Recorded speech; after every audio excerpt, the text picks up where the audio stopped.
प्यारे बच्चों, मूल निवासियों का विस्थापन इस चैप्टर में अभी तक हमने उत्तरी अमेरिका में यूरोपियन आबादकारों का पहुंचना, वहां के मूल निवासियों को पीछे की ओर खदेड़ना और 1892 तक आते आते संयुक्त राज्य अमेरिका का एक विश्व शक्ति के रूप में उभरना और संयुक्त राज्य अमेरिका स्वयं अब एक औपनिवेशिक राष्ट्र बन चुका था, इसके बारे में पढ़ा।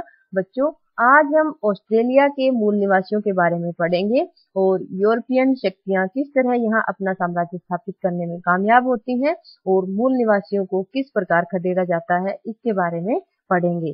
सबसे पहले बच्चों, ऑस्ट्रेलिया में जो शुरुआती मानव का प्रवेश है वह 40,000 साल पहले माना जाता है। बच्चों, अफ्रीका महाद्वीप में मानव का जन्म माना जाता है और अफ्रीका महाद्वीप से न्यू गिनी से होते हुए ये लोग ऑस्ट्रेलिया पहुंचे और शुरुआती मानव के लिए एबार्जिनीज शब्द का इस्तेमाल किया जाता है। बच्चों, एब का अर्थ होता है से और ओरिजिन का मतलब होता है शुरुआत। ऑस्ट्रेलिया महाद्वीप में अफ्रीका से लोग न्यू गिनी से होते हुए पहुंचे, हमें याद रखना है। और ऑस्ट्रेलिया के मूल निवासियों का यह मानना है कि वे कहीं बाहर से नहीं आए, उनका जन्म ऑस्ट्रेलिया में ही हुआ था। बच्चों, मूल निवासियों के जो समुदायों का स्वरूप है वह पढ़ते हैं। 18वीं शताब्दी के अंतिम दशक में ऑस्ट्रेलिया के मूल निवासियों के 350 से 750 तक समुदाय अस्तित्व में थे और सभी समुदायों की अपनी एक अलग भाषा थी और इनमें से लगभग 200 भाषाएं आज भी बोली जाती हैं। ऑस्ट्रेलिया में देसी लोगों का यानी मूल निवासियों का एक और विशाल समुदाय टॉरस स्ट्रेट्स टापुवासी उत्तर में रहता था। बच्चों, ये है टॉरस स्ट्रेट। स्ट्रेट शब्द जो है वो इंग्लिश का है, हिंदी में इसको बोलते हैं बच्चों जल डमरू मध्य, यानी दो जो बड़ी भूमि के टुकड़े हैं उनके बीच से जब जल निकलता है, या वो सागर महासागर कुछ भी हो सकता है, उसे जल डमरू मध्य बोलते हैं। तो उत्तर में जो एक विशाल समुदाय है टॉरस स्ट्रेट्स टापुवासी कहलाते थे और टॉरस स्ट्रेट्स टापुवासी के लिए एबोर्जिनीज शब्द का प्रयोग नहीं किया जाता, जो बच्चों ऑस्ट्रेलिया के लोगों के लिए किया जा रहा था। अब इस टॉरस स्ट्रेट्स टापू के जो लोग हैं इनकी आबादी ऑस्ट्रेलिया की कुल आबादी का 2.4% थी और ऑस्ट्रेलिया की जो आबादी है वो छितराई हुई है, यानी कहीं कहीं बसी हुई है। कारण क्या है बच्चों? ऑस्ट्रेलिया में शुष्क भूमि है, बहुत बड़ा मरुस्थल भी है।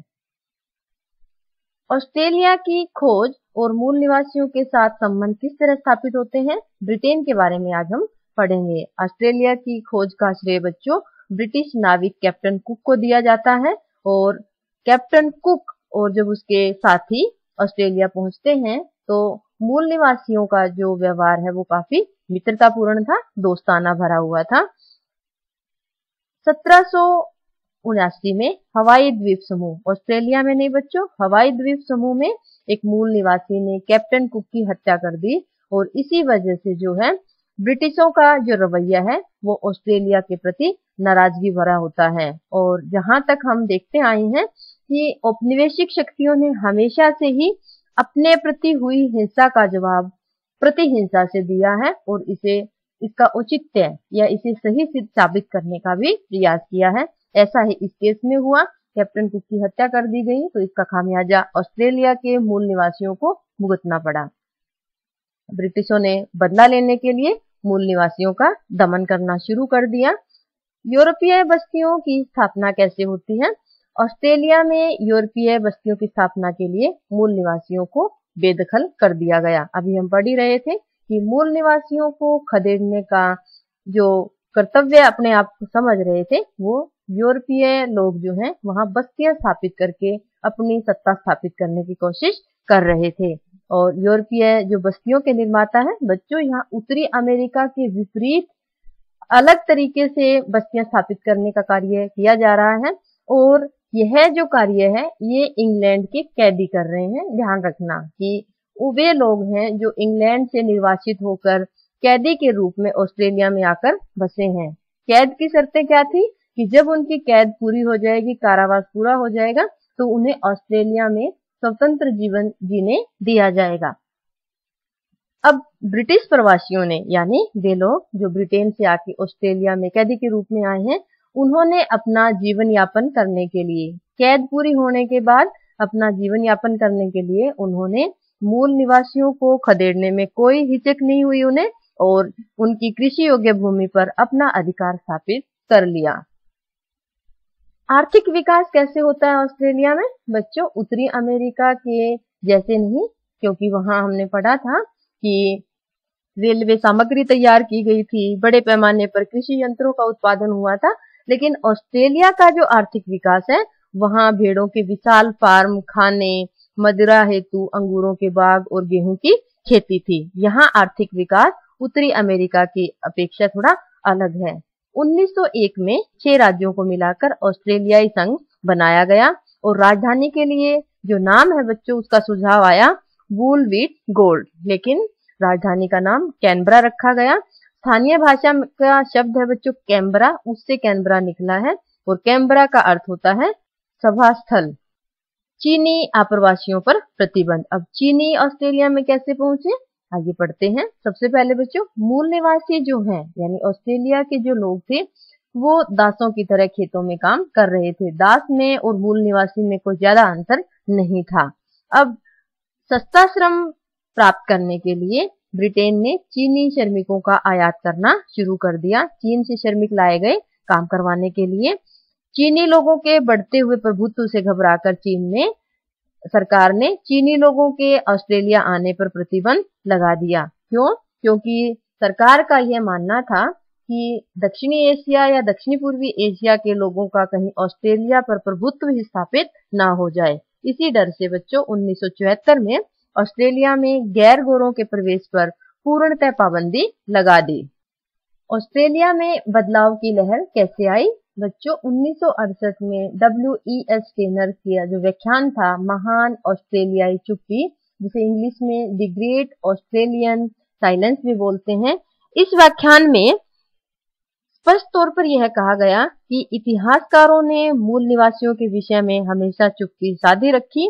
इस चुप्पी को तोड़ना चाहिए और लोगों को मूल निवासियों के बारे में जानना चाहिए। और इसी व्याख्यान के बाद मूल निवासियों को अपने इतिहास के बारे में जानने की इच्छा जगी, और इसी के चलते बच्चों लोगों में जलवायु, संस्कृति और जीवन की विशिष्ट पद्धति को जानने की इच्छा जगी, और उनकी कथाओं, चित्रकारी, कपड़ा साजी, हस्तशिल्प और कौशल के बारे में लोग रुचि रखने लगे, और इनको जानकर उनके प्रति आदर व सम्मान का भाव उत्पन्न होने लगा। इसी कड़ी में हेनरी रेनॉल्ड्स ने अपनी पुस्तक हमें बताया क्यों नहीं गया में इतिहासकारों से यह सवाल किया कि उन्हें इतनी विशिष्ट संस्कृति से अवगत क्यों नहीं कराया गया, और साथ ही इतिहास के उस धर्रे की भी आलोचना की जिसमें ऑस्ट्रेलिया के जो इतिहास की शुरुआत है वो कैप्टन कुक की खोज से शुरू बताया गया। यानी कैप्टन कुक जब ऑस्ट्रेलिया में आए तभी ऑस्ट्रेलिया का इतिहास शुरू हुआ। इससे पहले जो मूल निवासी थे उनके जीवन, उनकी संस्कृति के बारे में कुछ भी नहीं बताया गया। बच्चों, उसके बाद मूल निवासियों की संस्कृतियों का अध्ययन करने के लिए विश्वविद्यालय विभागों की स्थापना हुई। आर्ट गैलरीज में देसी कलाओं की दीर्घाएं शामिल की गई ताकि आम जनता उसे समझ सके। बच्चों, 1974 में बहुसंस्कृतिवाद ऑस्ट्रेलिया की राजकीय नीति का अभिन्न अंग बनती है। जो प्रयास इतिहासकारों द्वारा शुरू किए गए थे वो अंततः रंग लाते हैं और 1974 में बहुसंस्कृतिवाद को अपना लिया जाता है सरकार द्वारा। बच्चों, 1992 में ऑस्ट्रेलियाई हाई कोर्ट ने टेरा न्यूएल्स, इसका अर्थ होता है जो किसी की नहीं है। हमें यह ध्यान रखना है कि ऑस्ट्रेलिया में ऐसे कॉन्ट्रैक्ट या समझौते नहीं हुए थे भूमि अधिग्रहण को लेकर यूरोपीय आबादकारों द्वारा, जैसे समझौते अमेरिका, कनाडा या न्यूजीलैंड में हुए थे। तो ऑस्ट्रेलिया के लोगों को लगा कि हमारी भूमि हमें मिलनी चाहिए जो यूरोपीय आबादकारों ने उनसे छीन ली है। इसी के चलते बच्चों 1992 में ऑस्ट्रेलियाई हाई कोर्ट ने जो अभी तक चलता आ रहा था कानून उसे अवैध घोषित कर दिया और 1770 से पहले की जो जमीन है उस पर मूल निवासियों के जो दावे हैं उनको मान्यता दे दी। कोर्ट का यह मानना था कि मूल निवासियों का अपनी जमीन के साथ एक पवित्र और ऐतिहासिक संबंध है और इसका सम्मान किया जाना चाहिए। 1995 में आदिवासी और टॉरस स्ट्रेट्स टापू वासी के जो बच्चे हैं जो उनके परिवारों से अलग कर दिए गए थे, इसके विषय में एक जांच कमेटी बैठाई गई, राष्ट्रीय जांच की गई और यह फैसला लिया गया कि जो पुरानी गलतियां हैं वो भुलाई तो नहीं जा सकती, लेकिन गोरे और जो मिश्रित रंग के बच्चे हैं उन्हें अलग अलग करके रख के जो बच्चों के साथ अन्याय किया गया है उसके लिए सार्वजनिक रूप से माफी मांगी जा सकती है।